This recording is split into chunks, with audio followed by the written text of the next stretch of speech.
Good afternoon, everybody, or good morning, I guess it still is. I'm in a different time zone, so I apologize. I'm still getting adjusted. I'm Andrew Nix. I represent Schneider's operational cybersecurity solutions and services program. I lead that program in North and South America. I'm joined by Gary. Yep, I'm Gary Nealand. I'm one of the senior product managers with Clarity, which is one of the security vendor partners with Schneider Electric. And we're here today to take you through some tips and tricks around cybersecurity best practices. And I'm going to invite you to think about cybersecurity maybe a little bit differently than you have in the past. We've talked a lot at this event about the product cybersecurity, things embedded into Schneider products and other things that make them secure by design. Right? That's very important.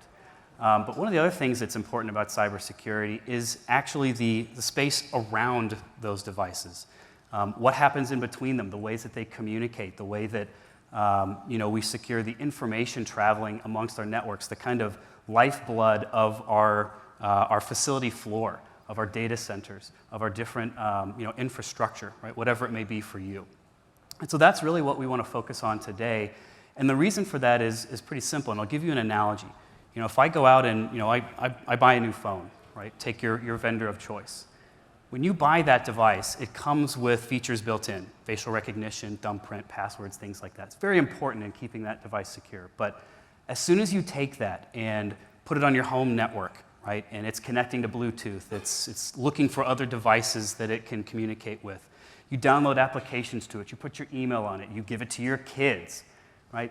That's a custom environment, and you have unique cybersecurity concerns for that device in the network. And so what we're going to talk about today is holistic cybersecurity, cybersecurity for the entire facility, everything that's in it, and the lifeblood of that, the space between devices.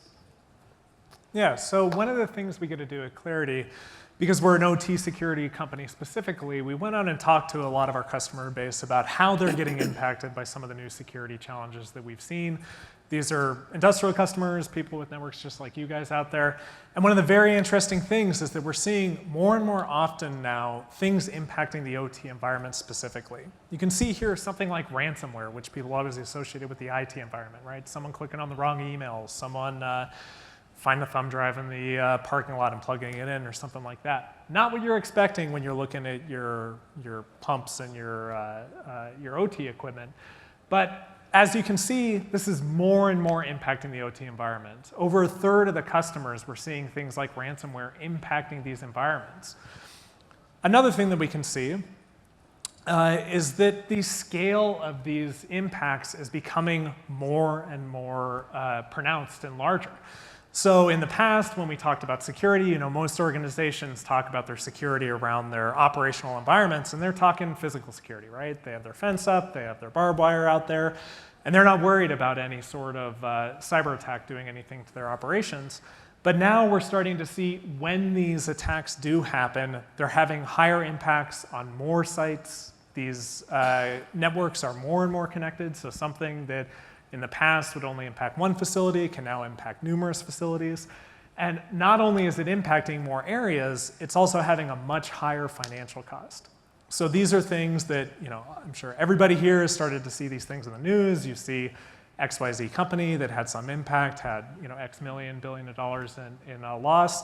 And these are things that are real, right? As we're seeing these, it is something that is just increasing, and it's going in the wrong direction, unfortunately. I think we're going to continue seeing more impacts, higher financial costs, higher stakes, and things like that.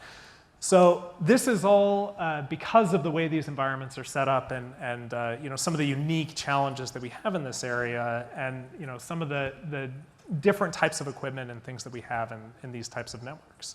And the striking thing for me here is if I look at these statistics, 93% of the folks that we surveyed, these are real customers, installed customer base, said that they had at least some impact on their OT domain from these attacks, and 3/4 of them expressed a fairly significant revenue impact per hour from an attack, right? And they're becoming more and more advanced. We're seeing it more often. And the interesting thing is the operational landscape, OT, operational technology, everything that you see on the plant floor, PLC, HMI, SCADA, DCS, safety, all of those types of things, building controllers, power, it's all very different from the IT infrastructure that's typically associated with that cybersecurity word, right?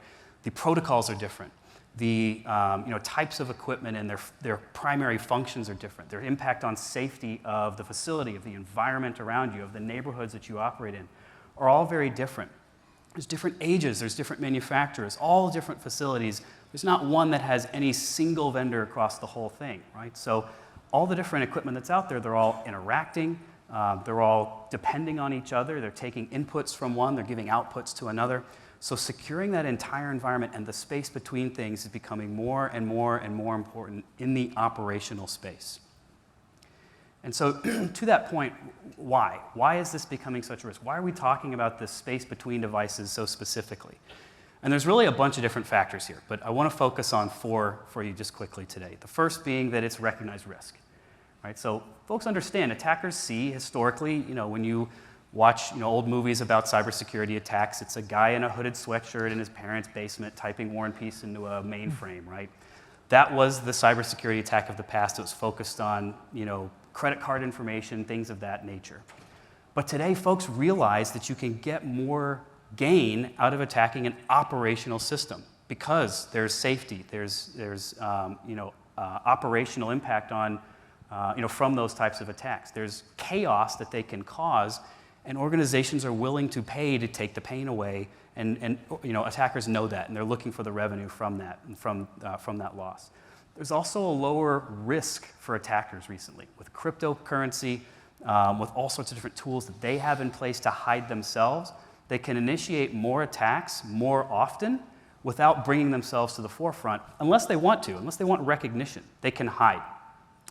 The tools that they use to spread these attacks and initiate them are becoming more automated, right? So if we look at tools now, in the past, you had to be, an administrator of a network to really understand how this stuff worked, a professional coder. Now, it's pretty much plug and play. You can pay for these tools online on different, dark web marketplaces. Instructions on how to use them are on YouTube. There's a service industry behind it, where you can pay for a subscription to get help with your attack. It's an industry of its own.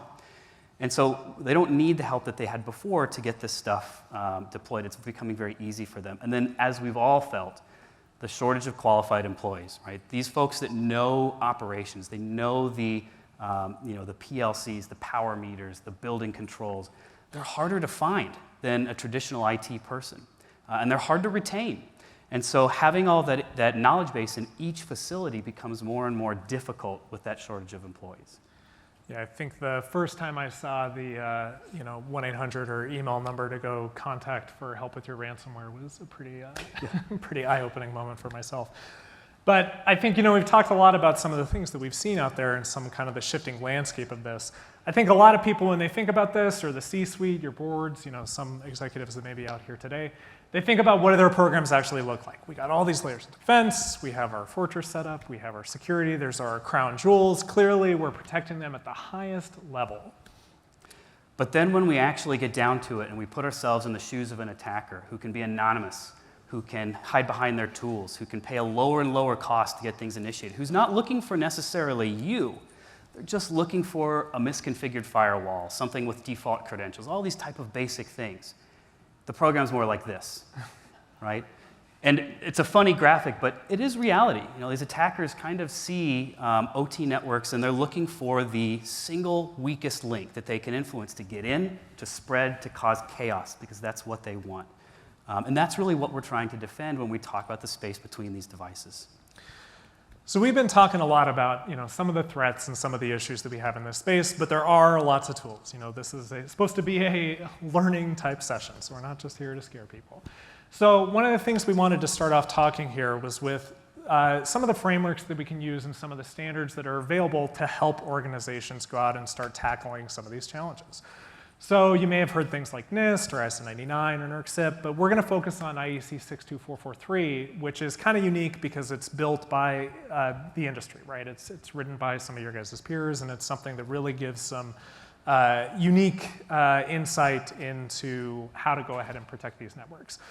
One of the other unique things about it, it is built in kind of a phased approach. So I think one of the challenges that a lot a lot of organizations hit when they talk about security is it is a huge target, right? We've talked about a lot of different things here, and I'm sure your organizations are talking about plenty of stuff as well. It is not something you're going to get all done overnight, and there's always another thing that you can do to continue protecting yourself. And that's why I like IEC 62443 specifically, because it gives you kind of more manageable targets that build on itself. And the way it's written is that each one of these is built on the sort of defense that you're supposed to be able to achieve. So whether it's SL1, just having someone protect against an unintentional breach, someone clicks on the wrong thing, you have something kind of worming its way through your environment, to SL2, where you're actually being able to protect against someone intentionally trying to get in, but is not, a master of the craft, maybe a script kiddie or someone that downloaded something off the internet and is just giving it a shot. And then it continues going up where we start protecting ourselves against informed, intentional attackers with moderate to advanced tool sets or even up to nation states. So when we look at these, most organizations we recommend ended up aiming for SL3s so that you'd be able to protect yourself against a targeted attack on someone that has some moderate level of control. This could be like a hacktivist group or something like that. And this is where you really get a big step change in risk reduction, because you have enough processes in place, you have enough controls in place to be able to start not only detecting and reacting to one of these attacks happen, but appropriately responding. So you've got policies, procedures, things to be able to go respond and handle these events as they're happening in real time.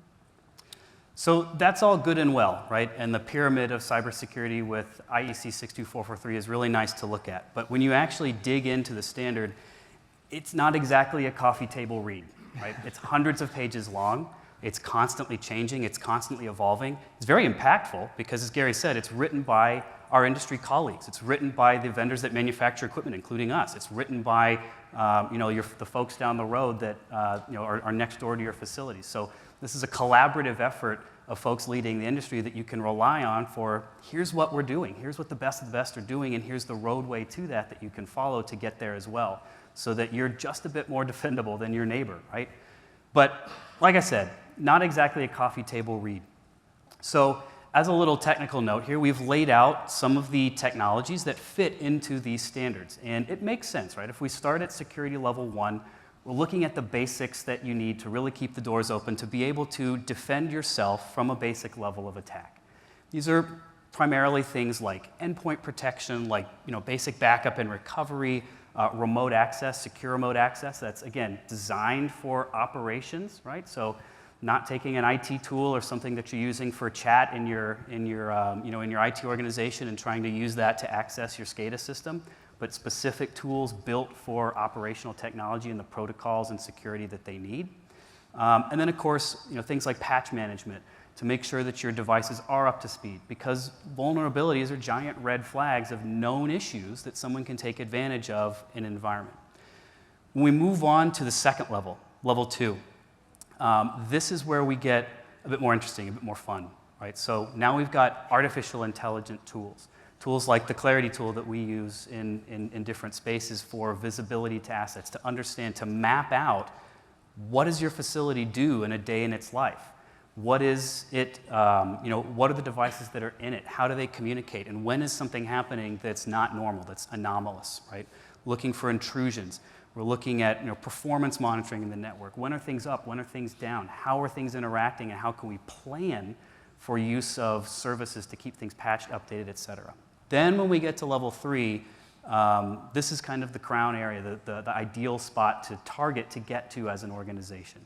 And here's where we get into a lot more intelligence and threat intelligence, feeding in information where we're looking at managed incident response, managed detection and response, and a lot more detail of how we bring this thing all together. Taking other tools that you have already purchased and paid for and making them more effective by integrating them together so that the data from one can have a positive impact on the functionality of another, right?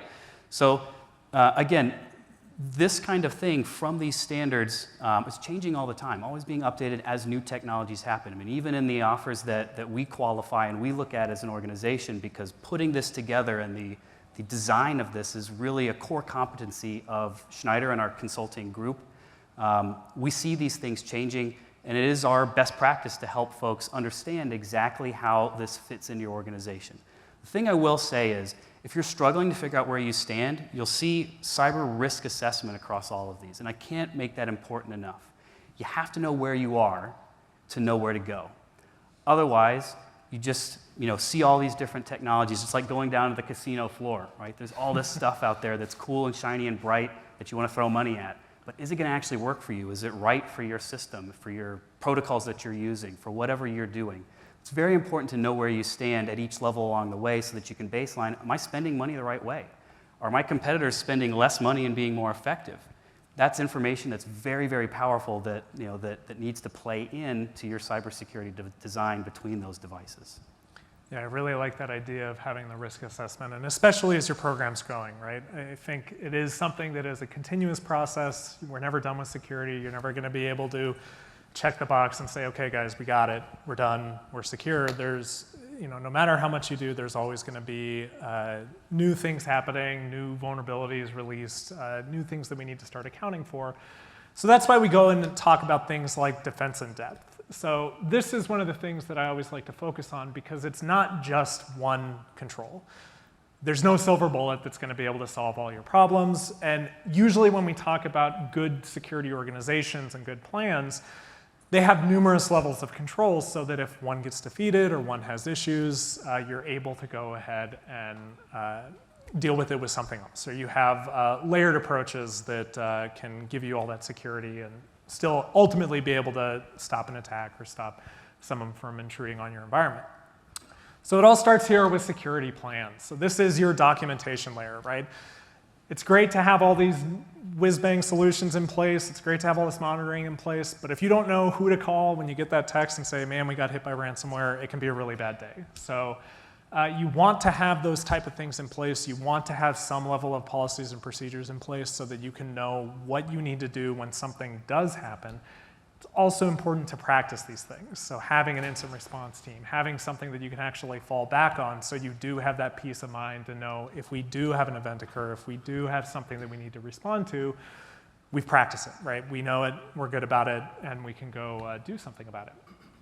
The other big things here are really around network controls. So we have a couple of these here on network separation, perimeter protection, and segmentation. So separation is really talking about physical controls. So this is having physical different devices that aren't connected to each other, right? If you have a piece of equipment out in a field somewhere that has no, no positive control, nobody watching it all the time, something like that, you don't want someone to be able to go get access to that and get access to the rest of your entire network, because then the physical control you put at your main plant is totally defeated by a cabinet someone can just go break down in the middle of a cornfield somewhere. So being able to have good network segmentation in place, whether it's through physical means by actually physically separating the networks, or through virtual means, through things like VLANs, through IP-controlled networks or IP-defined, software-defined networks, those type of things, those are all very important controls to have in place. So if something does happen, it's not going to impact your entire environment all at once.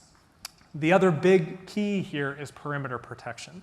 So putting up that digital fence so that we know that I can't bleed over from my IT network into my OT network, right? I don't want something that impacts my IT network to shut down my plant as well. That's really bad because you have tons of people on your IT network, right? You have people all the time in there working on stuff. You have people opening emails. You have people doing all sorts of stuff like that. And you don't want that to be able to shut down your facilities that are ultimately making you money. The final things here are things like device hardening and updates. I always like to say our friends here at like Schneider and their competitors are now building in security functions into these tools. A lot of people don't utilize them. Even though they're available, you can go turn those on, enable them, use the controls that are actually built into these things. Especially the more modern controllers and things like that in place now have ways to do things like encryption and authentication and other sort of more advanced security controls, but you have to take advantage of it. You have to actually utilize it, you have to configure it, and we have to actually use that security that you're already kind of buying into when you're buying these controllers. The other thing about monitoring and updates, I know this is tough in an OT environment, but there's updates and changes happening all the time, and being able to at least monitor those and have a plan for updating them, fixing them. On the next outage, we're going to go update the firmware on all these devices so that we can make sure they don't have this vulnerability anymore. Those are all things that are critical to maintain and watch as you're growing out your program now. Very good. Now, I know everybody in the back has 20/10 vision, perfect vision, and can see all of those individual words. If you need more clarity on that, happy to provide that. Swing by at the end, or come by the cybersecurity booth on the hub floor, and we're happy to talk about it as well. Just one other topic here, kind of before we start wrapping up and hearing some questions, comes down to one other area where we can take some insight and advice from a cybersecurity landscape, and that's really the NIST framework. And I call it the NIST fundamental pillars, right? They present 4 areas of technology, right? So we've talked about processes, we've talked about the things that we need, the plans that we have to have in place, but the technologies that are put into place as well, and what they do as a function of security in your organization and what they're driving. And there's 4, and they make sense, right? There's permit, which is access. What are we allowing in? What are we allowing to communicate? What don't we allow to communicate? There are certain things where we can draw out what devices should be talking and what shouldn't, and limit that. It's called whitelisting. There's other applications that do that as well to make sure that you're controlling exactly where those devices are.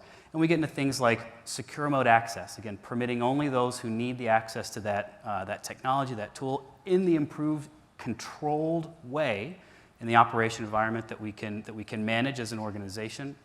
Then we get into protect, where we're talking about specific controls that help us to harden devices, put a shell around them, put a shell around the whole network, the zones that we've built in them that Gary just talked about, and make sure that they're up to date, that they have the latest patches, latest firmwares as we can, right? In an operation space, we're not going to bring down production for a single PLC patch for a minor feature, right? But it is important to have the controls in place to know how that might impact if it is there, and what we can do to defend it in the meantime as we schedule those kind of things. And that's really where detect comes into play. And to be honest, this is where I see a lot of energy and interest in the industry. When we get into things like you see those yellow at the bottom, asset identification, knowing what's there. I must say 20 times a day, if you don't know what you have, you can't defend it, period. Right? So knowing what's there, knowing the information about it helps you be more proactive in that space. And I think about it in this way. If you're the leader of your organization, you're the CIO, the CISO, the CEO, whatever. You wake up in the morning, you turn on your news provider of choice, and the headline is, the new major cybersecurity vulnerability. Well, we had Log4j, we had Ripple 20, now I guess it'd be Ripple 2022, right? So when you hear about those things, the immediate thought that goes through your head is, how am I impacted? What am I going to do? What do I do? If you can't tell exactly what devices might be impacted by that, especially as vendors come out with that information and provide it, and you don't know how your network is built to prevent manipulation by those vulnerabilities, then you're putting yourself in a bad spot to begin with. So that's a very, very important topic here, is knowing things that are out there. And there are tools like the Clarity technology that does that for you so that you can focus on operations. Same thing is true with anomaly detection, intrusion detection. Again, knowing what's happening, having that truth of what's in the network so that you can take action on it. And that's letting folks that are, your employees that are well educated and knowledgeable about the operations and what you do as an organization, focus on that and let the tools do the heavy lifting. Because otherwise, you're basically asking your security team of maybe a handful of people to basically, keep the whole Super Bowl from becoming rowdy, right? It's very difficult to do. But if you let the tool do it for you, then they can focus on informed actions, and that's really important in today's space. And then lastly, of course, response. Now we're, excuse me, we're talking about procedures in place and processes in place and tools in place to make sure your backups are current, you have full coverage of the facility and not just little zones of it, and you have the ability to get back up and running quickly if something were to happen. And that's really, really important because, again, it's that chaos that attackers are looking for. They're looking to take advantage of national holidays when you're running on a skeleton crew, of shift changes when folks are relaying information but may not be at their most attentive, for natural disasters where they can use the existing chaos to grow. That's what they're looking for. And so if you have that response plan already built, they're not going to view you as a viable target because they know that they can't cause you pain. So they're going to move on to the next person. So that's really, really key, I think, in that space.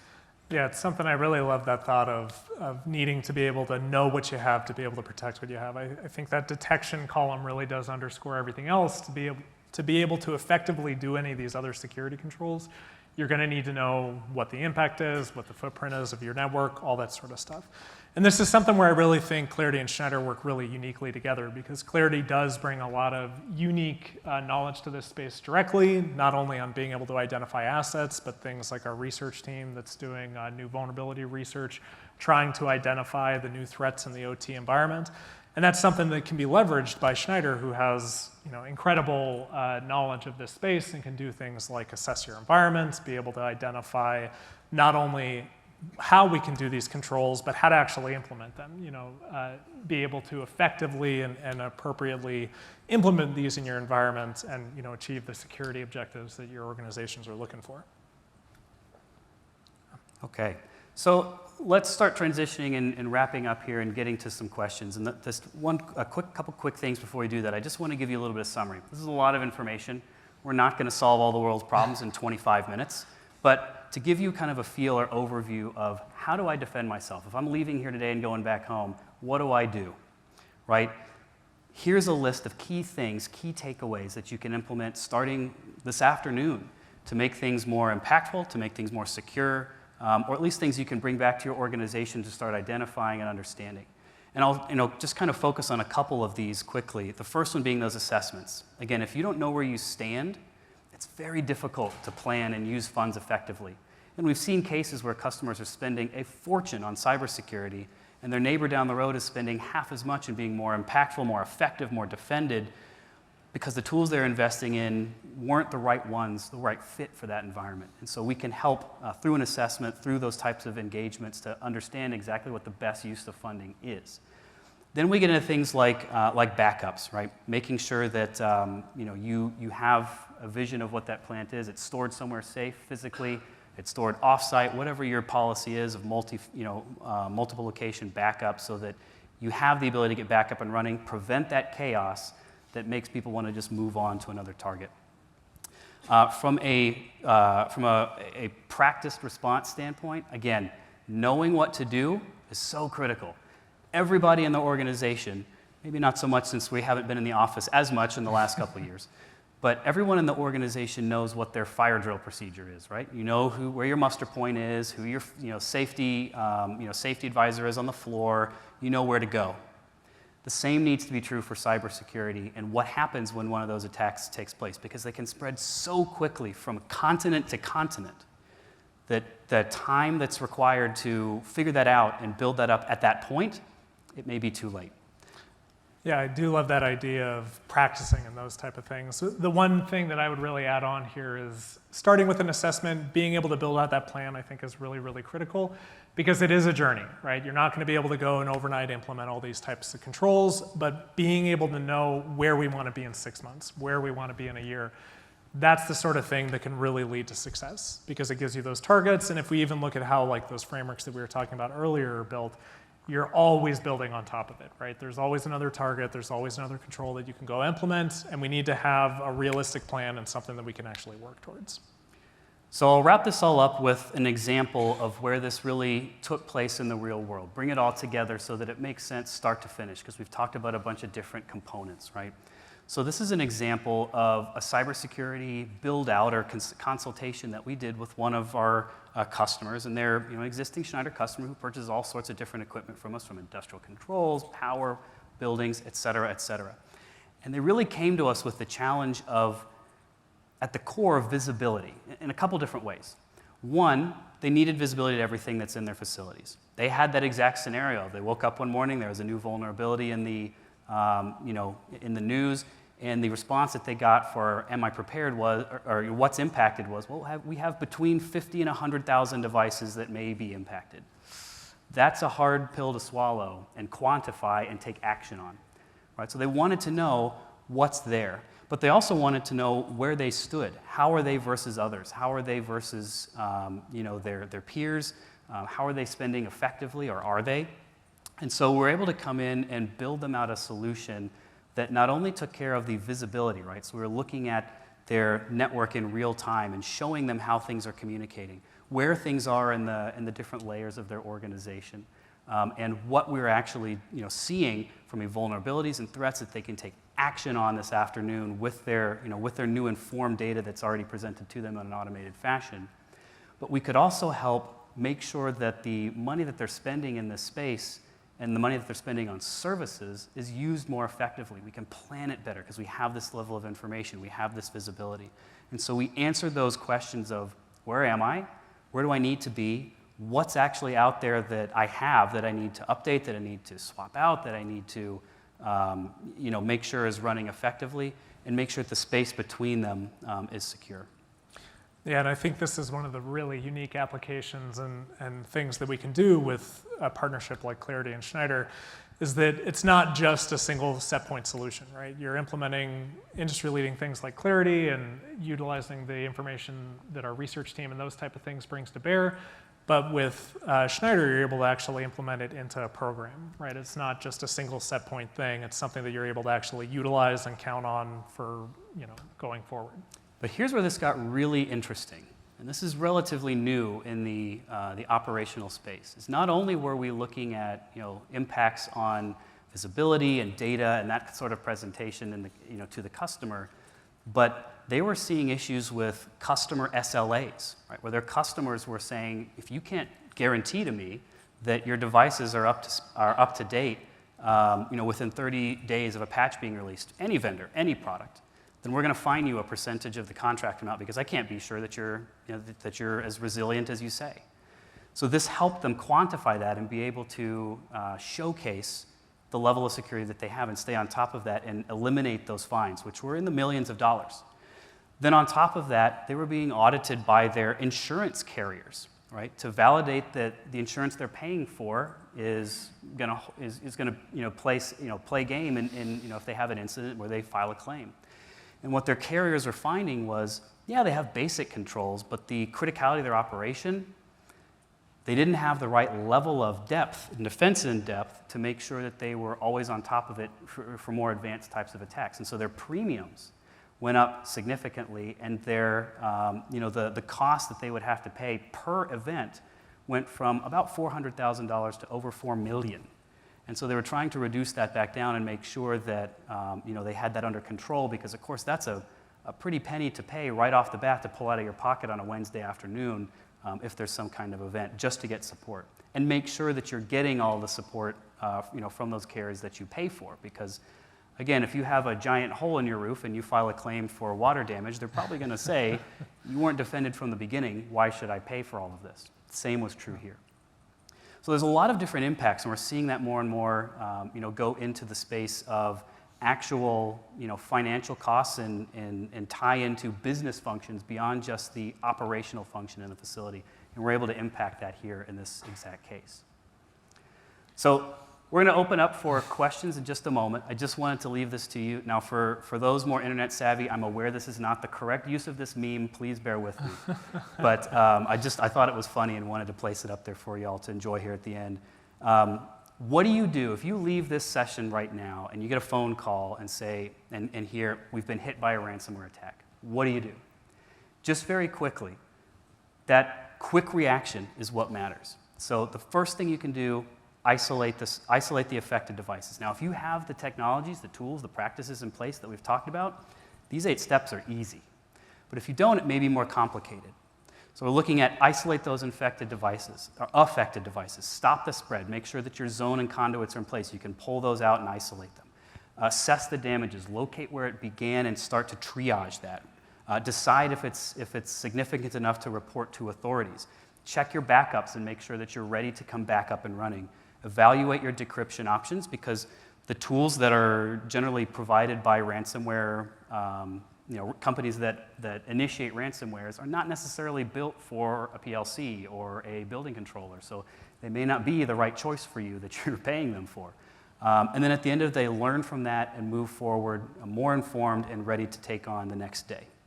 Yeah, another important point here is you don't necessarily want to just knee-jerk and pay that ransom, because that is something that could make you a target later. You know, these hacker groups are getting much more advanced. They have their own communication channels, they have their own forums, they have their own conferences that they go and talk to. So it isn't just something that we want to go do, especially if we already have things in place where we can mitigate those impacts, potentially stop it before it starts. And it is something that the better prepared we are, the better we'll ultimately be able to do at the end. Absolutely. So with that, we're going to stop. I thank you for your attention throughout our little introduction here. We've got a few minutes left here before lunch, and so we wanted to open up the floor to questions. We're going to have 2 mic runners to bring microphones around. If you have a question, please stand up, raise your hand, and we'll have a mic brought out to you. And we're happy to answer any questions that folks may have. And I understand that cybersecurity is a relatively sensitive topic sometimes, so if you prefer to come by the booth and speak one-on-one, we're happy to do that as well. Okay, question up front. Hi. Do you consider OT cybersecurity to be a separate division or managed under the overall IT cybersecurity? I mean, the framework for IT cybersecurity is identical. Even the attack vectors are somewhat identical. Mm-hmm. What's different is the tool set. Mm-hmm. And so what I'm looking for is, I'm going to have a whole new tool set, or is there some extension of what Schneider and your company are partnering to provide that will, so that I can integrate tool sets, so that I can do that? As a second part of that is, are you offering things like as a service cybersecurity tactical operations, so that if a company can't provide the tactical operations themselves, that you can actually host the problem and do the event? And finally, is Schneider also providing device vulnerability assessments of PLCs and things, where you can actually test a piece of equipment and find and write a report on the vulnerabilities for a particular piece of equipment? Thank you. So let me answer those in reverse. I have a very bad short-term memory, so just help me out if I need it. But the third question, can we take a look at individual vulnerabilities? So we have tools that can show all vulnerabilities, how they apply to each individual device, how they're documented, how they're remediated, and take a look at that level. And then, of course, the services and field service and engineering organizations to help remediate that. So take care of those, make sure that they're patched, they're updated, they're defended, whatever that remediation step looks like, as that changes, right? As a vendor may release something new, and we can do that across a holistic standpoint or a vendor agnostic standpoint. Does that answer your specific question? Okay. The second question was about do you provide cybersecurity tactical operations center services that will actually posture for the client where under attack? Excellent question. So we have what we call our Connected Services Hub, along with some other types of engineering resources strategically placed around the globe for that. Yes, so we can take a look at what's the real-time threat to your facility, what's going on, what alerts do you have, what needs to be actioned on, and manage that as a service for you so that you can focus on whatever it is that you're doing day to day. So yes. No. That level of functionality, if you have that level of functionality, can your OT cybersecurity suite parallel to that of my IT cybersecurity suite? That is a wonderful question, and the answer is yes, they should. There should be some integration between the two to make them more impactful. And we talk about integrations a lot because you've already paid for a lot of tools in the IT space. Yes, there are things that need to be handled specifically different for OT. Absolutely, no question about it. However, that doesn't mean that we have to totally reinvent the wheel. There's areas where we can integrate tools together, feed data from operational tools into a SOC or Security Operations Center that exists, feed that into IT technologies, and help even guide them on, from an IT standpoint, where they may have some level of insight into the operation space and so forth. So there is a kind of a fine line of where that should and shouldn't take place, and we can talk about that in more detail later on. But I would say yes, absolutely. There has to be integration, or you've created two separate silos. You need that cross-organizational help. Gary, you want to add anything? Yeah, I was going to say one of the most important things that I've seen in the organizations that do it well, they do have crossover between them, but you do need buy-in from both. You know, I've seen many great plans fail when they get to the site because no one involved operations. And you go tell them, hey, we're going to go, you know, change all these things and, you know, impact your site. And they're like, no, you're not. And they just stop you in your tracks. So I think it is a very collaborative thing, and there are very unique concerns and controls that there are, you know, specific to the OT that make it have to be handled differently than IT. But to be successful, you do need to have that integrated into your existing processes, right? You can't go have your IT response be completely different than your OT response, or you're never going to be able to keep people trained. You're never going to get the right skill set overlay to be able to respond to events and those type of things. Especially as you globalize, right? Yeah. Become larger and larger. Yeah. Very good question. Any other questions that we can address? We can take Yes. one more quick question, Andrew. Question over here. Okay. Hello, this is Josh from Dallas. I work primarily in the SMB space of up to about 1,000 clients type environment. IT is doing a lot of different things at the same time, and the integration is very tough. They have basically work on check marks. Just, I do this, I have this firewall, so on, I'm happy. Right. What I'm noticing is that with Quest and some of the other products out there, they have, if you can address this, a library to help educate and bring them along about the threats. In other words, you may be vulnerable, but what does this really mean to me and so on? Where do they go? Yes. Is that a service that's within your product as well as where they actually can go in and get educated when they have time about how to better protect and move up the channel, or is that something just has to be outsourced? It is. So it is a function that we have, and there's a number of different ways that we can do that with different tools, with different training resources, whatever it may be. Our engineering and delivery teams handle a lot of that. But you have a great point, and that's, all this information is wonderful, but what really matters is how it impacts you. And so if you can quantify that more easily and say, look, here's what here's this list of vulnerabilities. If I do this change, that's going to impact me by 1% in my hygiene score. But if I do something else that may not be viewed as a high priority, that's going to improve me by 20%. So knowing that and being able to quantify and lay out, this is what's important to me as an organization, regardless of what everyone else is working on, and then have visibility of that knowledge is core. It's fundamental. It's built into the analysis, the intelligence that we provide, and our tools do that as well.